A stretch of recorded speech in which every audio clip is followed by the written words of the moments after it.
Welcome to Rage Cleaning and Deep Thoughts, the podcast where motherhood, mental health, and healing all collide in the middle of a laundry pile and a political meltdown. I'm Heather, your honest mom friend, a cycle breaker, and the voice in your head that says, no, you're not crazy. This is too fucking much.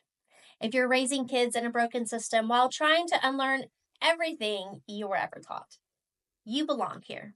Make sure to hit subscribe and stick around because we're doing real talk, loud feelings, and sacred chaos one episode at a time.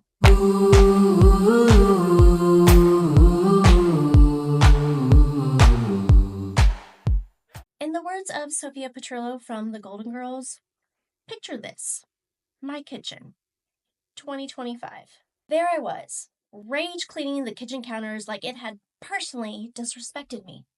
The cats were screaming for food. The dogs were chasing each other through the living room because Zoomies, the two lizards I now own, needed to be fed. And I was just trying to read a freaking article from an independent journalist about the latest political clusterfuck while also managing dinner, my two teen daughters' daily dramatic disagreements, if you know, you know, and my 5-year-old's questions about dinosaurs. And in the middle of wiping up a cat hairball off the floor, after I had already stepped in it, of course, I whispered to myself, how the fuck is this my life? And then I gave a loud, fuck! Because it just makes everything feel better, right? I know you know. And let me just say, no matter how many times my daughters request a swear jar, I absolutely will not. Because dropping F-bombs is how I get through motherhood. I don't even drink alcohol, but I am a swearing addict. I've earned it. And one day, my kids will understand that. Today on Rage Cleaning and Deep Thoughts, we are diving into the mindfuck of raising kids while also reparenting yourself. Good times. We're talking about emotional honesty, generational cycles, crying in the damn shower, because that's my favorite place to cry in, and how we're all doing the sacred work in a system that was never meant for us to thrive. And hey, if you're not deep into the healing yet, or you're still figuring out what that even fucking means, you're not late and you're not behind. You're still in this. If you've ever felt the weight of it all and thought, there has to be a fucking better way, then this episode's for you too. This isn't gentle parenting. This is surviving with your whole heart wide open. Let's get this episode started. Let's clear the air. I don't gentle parent. I don't whisper calmly in the middle of a breakdown. I don't narrate tantrums like I'm hosting a fucking wildlife documentary. What I do is feel out loud in real time because I spent too many fucking years swallowing my pain, being told to just be strong because crying is weak, and pretending everything was fine while my insides were on fucking fire. So now I vocalize it. Sometimes it's quiet, sometimes it's a loud, echoing fuck into the universe, followed by a sarcastic but desperate, just keep swimming, just keep swimming, just keep swimming, as if a cartoon fish holds the answer to my survival. This house, my house, is full of emotions. And they're not always gentle, but they are fucking real. My kids see me overwhelmed. They see me pacing. They see me breathing through it. They don't see me cry too much because that is reserved for the shower. That's the only place that I get to be alone with my thoughts and my grief and the endlessness of it all. But I do still get interrupted by my 5-year-old because he really does act like his life cannot go on without me, and I gotta appreciate what I can, right? You're like me and you grew up in the silent generation because your parents were from the silent generation and they projected that onto you because they didn't know any better. And now you're trying to break that cycle of not living in silence so that you don't also pass that on to your kids. Welcome. took me quite some time to get to this place and learning that crying is not actually weakness, it is actually strength and power. And throughout this healing journey, I have learned how important it is to vocalize my emotions. And it has been hard to be able to finally name my emotions and learn how to process them and what I'm feeling and why I'm feeling them. But I can promise you this, every bit of it is worth it. And look, if you are a gentle parent, by all means, please do you. This is no shame or hate to anyone who chooses to gentle parent. Every parent should do what works best for you. We all come from a different background, we all have different life stories, and that is okay. I love that about us, that we can be different, we can parent different, and raise our kids differently, but still be accepting of each other's choices. So I want you to know that I'm just speaking on my own experience and by no means imposing anything that you should do. If this is something that you can relate to, by all means, take it with you, apply it as you choose. And if not, then that's okay too. You want to know where my real emotional breakthroughs happen? In the fucking shower. Not so much in therapy, not during a walk, not after journaling. In the shower is where it's at. Where the water covers the sound of my sobs and no one's asking me for fucking snacks. Last week, I stood there in the shower, conditioner in my hair, and just whispering through my tears. I take that time to process what I'm feeling, and I do that by whatever it is that I'm thinking about, whatever it is that I'm healing through. I ask myself what I'm feeling, and sometimes I know right off the bat, and sometimes I don't know right away, and I take the time to figure that out. In therapy, there is a wheel of emotions. And so I always have that visual in my head of like, okay, there's an emotion there. You know, is it fear? Is it anger? Is it frustrated? Am I sad? Am I mad? Like just all kinds of different emotions that I can choose from. And I pick one. And then I try to decipher why I'm feeling that emotion. Where is it coming from? So that I can then be able to separate what I'm feeling from reality, kind of move myself forward. Some things that I have been working through lately is the emotional disconnect that I had with my mom. And for the longest time, I really didn't understand why. And you should know that my mom passed away when I was 25, 26. So it's been almost 20 years now. As I'm 43, I'm about to be 44. And there's a lot of unknown answers. There's a lot of questions that I have that I never got to ask. So I've been doing different things to help me uncover some of those answers and get to know my mom a little more and understand why we had such an emotional disconnect, because my perspective was based on what I saw at face value. She was not one to share her emotions. She was very closed off. So my assumption was based on her childhood upbringing and how she was raised. And she raised me the same way. That was the only assumption that I could come up with. But it turns out there was a lot more to that. And it's definitely something I couldn't realize until I was adult, until I was a mom with my own kids and had been through the trials and tribulations that I had been through to have a better grasp and understanding of what she was feeling deep inside herself and really being able to go to those dark places and having compassion for that because I've been in those dark places too. So when I'm in the shower and I'm crying through those tears and just talking my way through it, of course I'm going to go through the woulda, coulda, shouldas. I certainly do grieve the relationship we never got to have. But something that I can be grateful for is that I actually have a very close spiritual connection with my mom. One that I think that is stronger than we would have ever had in this physical world. And as much as I would rather have her here physically, obviously, I still give a lot of gratitude for being able to still have that relationship with her spiritually. So, one of the things that I've learned in therapy over the last year or so that I've been there is that the past is unchangeable.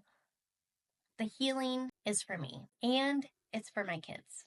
So that way they get a mom who is emotionally available, a mom who doesn't flinch at their feelings, a mom who doesn't hand them silence when they need support. I want to give them what I wasn't given as a child.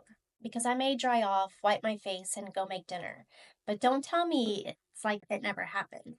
It did happen. My kids might not see it, but there's a shift in me.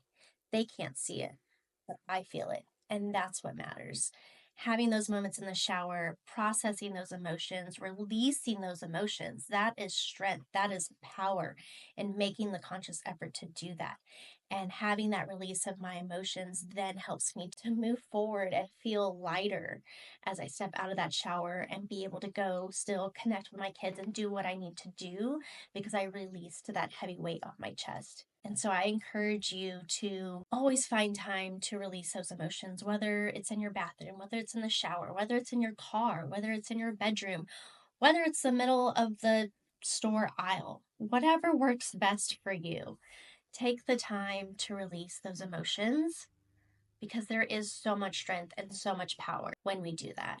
We can't keep walking around carrying this baggage and projecting it on to other people when what we're going through is not anyone else's fault, and these are things that we just need to work on. All right, can we be honest for just a second? I'm raising kids while healing the version of me that never got what they're getting. I'm soothing them while my inner child is still screaming, "Where was this when I needed it?" That's what reparenting is. It's being the person that you needed while grieving that you didn't have her. It's learning how to emotionally regulate while your kid is in full meltdown mode. That's something they didn't prepare us for. It's realizing you've never actually seen a healthy parent child relationship, and now you're responsible for building one from scratch. Also, wasn't prepared for that. Every day, my house is a war zone of emotions. If it's not the kids, it's the animals, the kid, the dog, the cat, the lizards, myself, my husband. And I'm chosen to be the referee of all of them. Again, something they don't prepare you for before becoming a mom. And in those moments, I just have a moment where I'm just like, what the fuck? This is too much for one person.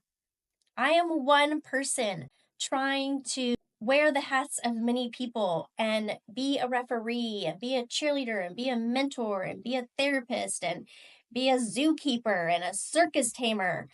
Ah, what the fuck? Again, things I wasn't prepared for before becoming a mom. But here's where the reparenting kicks in. When you have those moments and allowing yourself to have those moments, and then being able to pull yourself out of it, give yourself a loud, raging scream, or whatever it is that you need to do. Take some breaths, touch grass, come back to what it is that you're doing, knowing you're gonna be okay. You're safe. You're just having a hard fucking time because you're having to deal with a lot of shit. And your emotions are completely valid for what you're feeling. But you are gonna be okay. It's just gonna be really fucking hard. And then you ask yourself, how many hours until bedtime? Because at the end of the day, we are not doing this for applause, right? We are doing this so our kids don't have to wonder what safety feels like. So they know that it is okay to feel. So they don't spend their 30s and 40s wondering why love feels unsafe. Even with the emotional disconnect with my mom, there was still always a feeling that she was my home. She was my rock. She still provided for me. And I never had the thought that she didn't love me. I always knew that she loved me, even if she had different ways of showing it than I would necessarily want her to. I always felt loved and taken care of. And she was my home.